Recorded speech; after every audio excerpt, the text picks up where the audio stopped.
Hey, what's up guys? Welcome back to FishOfHex. My name is Travis. Today's video is going to be a two-in-one. We're going to talk about the Hanna checker reagent and some of the things you need to look out for when you're switching bottles. And this is a problem that I ran into a couple times, and I've made some changes to my reef tank based on switching without doing this thing I'm going to show you, and have caused some issues with my reef tank. So we're going to talk about that.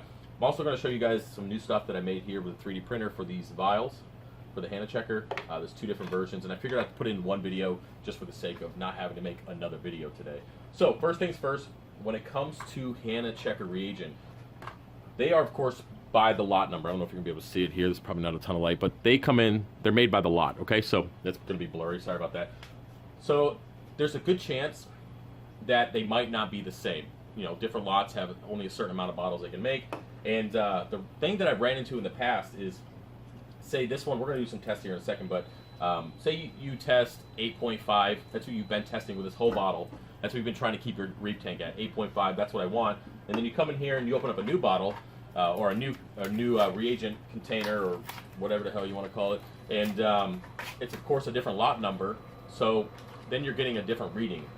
Now the problem that I've had is that I've gone from, say, 8.5 testing on that, and then I'd come in here and use the new one, and it would, let's see if it's even the same lot. Nope, it's 8349 and 8394. Yeah, definitely almost messed that up. So what's happened before, say I was testing this whole bottle 8.5, that's what I want to keep my tank at. Then I'd get this new bottle and it would say 9.5, and I'd be like, holy crap, what's going on? Did I do something with my calcium reactor? Is the growth not the way it is? What's going on in my system? And then I would automatically just turn down my calcium reactor thinking that I was already at 9.5 for some whatever reason. Now it usually comes down to them just being different. Now because there is that kind of that 1 point fluctuation, that's the max I've ever had. I've had it be like a half a point off, but 1 point is, again, probably the biggest difference that I've ever had when it came to the two different bottles of reagent. So that's a pretty big difference. If you're trying to keep your tank at something like an 8.5 and then it's at 9.5 and you're freaking out because you think it's too high and you're not understanding that the fact that it's, you know, that's kind of normal, you could cause more issues with your tank. One problem that I had before was the bottle that I was using, I was trying to stay at 9.5. That's where I like to keep my tank, and then when I got a new bottle, it went up to 10.5, and I'm like, oh shit, that's a lot higher than I want it to be. So again, I dialed down my calcium reactor and caused a little bit of an issue with my system because it dropped too quickly. I kind of panicked early on because I didn't really know what I was doing, and it caused a little bit of an issue. So the best thing you can do is save one test in your old bottle and open up a new bottle at the same time. What you're going to do is just do two different tests. So we're going to do that here. I got a little bit of water already set up, and we're going to test the old bottle. And I just made some adjustments on my calcium reactor, so we're going to see how this turns out. And we're going to see what we get out of this, and then we'll test the new bottle and see what's up.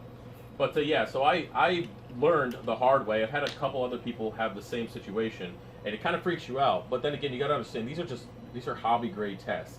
They're not going to be perfect, and you see that there's literally, yeah, there's nothing left, just a couple drops. So they're not going to be perfect, and make sure that's good. There's always going to be room for error. And the thing is, you don't want to overreact based on error. That could just be a test kit, because that's what's going to cause more issues. Sometimes it's not the numbers themselves that the tank is at. So some tanks do well at higher alkalinities than others, but the point of it is to keep the tank stable. So if you're at 8.5 and then you test, and we'll see here in a second what it's going to turn into. This is the old bottle. So if you're staying at 8.5 and you know you're good at that, and then you come in and you test a new bottle and it comes at 9.5, I wouldn't worry about it. Don't try to make any changes. If the tank is happy and the growth is good, then don't be cranking up your calcium reactor, or even vice versa, dialing it down. Let's see what we get out of this old bottle. I should be at 9-ish, 8.5, so I am down a little bit. So 8.5, let me just get a new vial and we'll just do this. So while we're doing that, this is actually pretty cool. So you can screw these in. No, I'm bouncing around here, but this is what it is. And you know, it holds them. It's good to go. And then the caps screw on the top. And again, I make two different versions, so you can hang it up or you can use the stand. But yeah, so I'm going to do another test real quick with the new bottle. There's nothing like doing a test. And you guys are wondering how I do this. So what I like to do is just rinse, do a quick rinse, and then do another rinse with the cap. This just gets any of the salt out or anything like that. Shake it around. and then fill up for the test. I hate making videos and not be talking the whole time, because like, who the hell wants to sit here and watch me do this? But it is what it is. So get over here. 10. Yep. Check it out. Then I always have paper towel, get the bubbles out.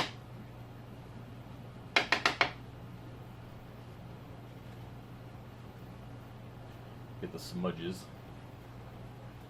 On another note, I actually I did a 70-gallon water change, I don't know, 2 weeks ago, a week ago, 2 weeks ago, I lose track of it, but I came in here, when we got the new power head, I came in here and did a water change and took out all this detritus, and then I went into the 300 and did kind of the same thing, got the detritus out. Well, 70 gallons was too much. I ended up plummeting my nutrients in the system. On top of that, adding new lighting, adding more corals, cutting up all the tank. It was just a really stressful couple weeks for the 300, and my red planet is a pale planet right now. It's not happy. But it's not the end of the world. It is coming back. So we're at 8.5. Let's get this one going. Let's see what we got here. Like that.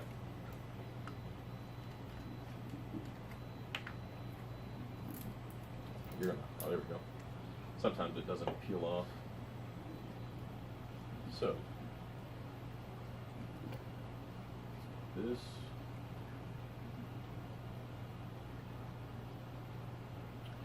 All right. I hit the button, didn't I? Swear to God, I hit the button. Maybe not. There we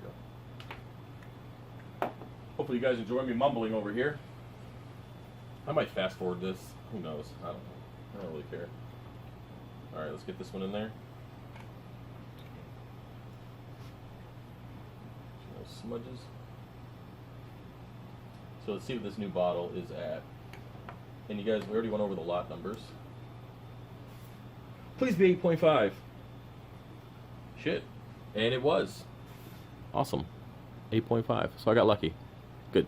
So that makes me happy. I don't have to worry about it. But I don't know. How many bottles have I had a reagent of these? I don't know. Probably, I go through one a month, and it's been 2 years.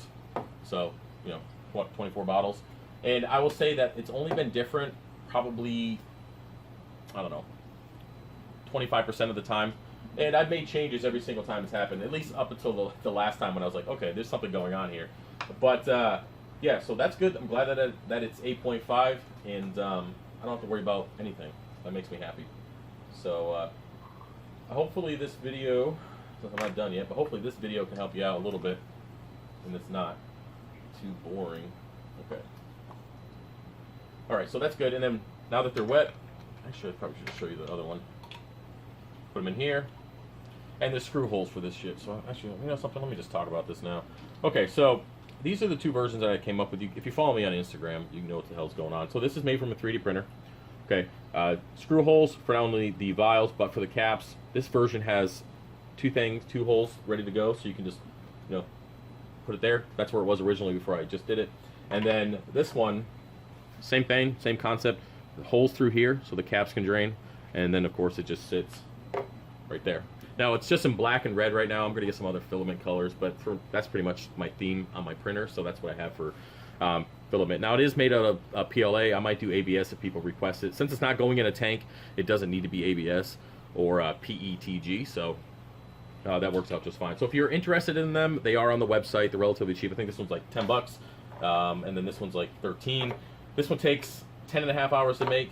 This one takes 5 hours to make, and I have enough orders to keep me going for several days so far. But I'm gonna just keep making them. I don't really want to buy a new 3D printer, but if they sell quickly, I'm gonna have to, because I got other stuff that I also make. Yeah, so that's about it for the video. I kind of went on and rambled for a little bit. I don't know if my camera's even on still. Yeah, shit, 9 minutes. I got 20 seconds. All right, that's a lot of random talking. Hopefully you guys get the point. Make sure you use or test your Hanna checker reagents together, at least before you swap to the next one. All right, I got to get the hell out of here. Bye.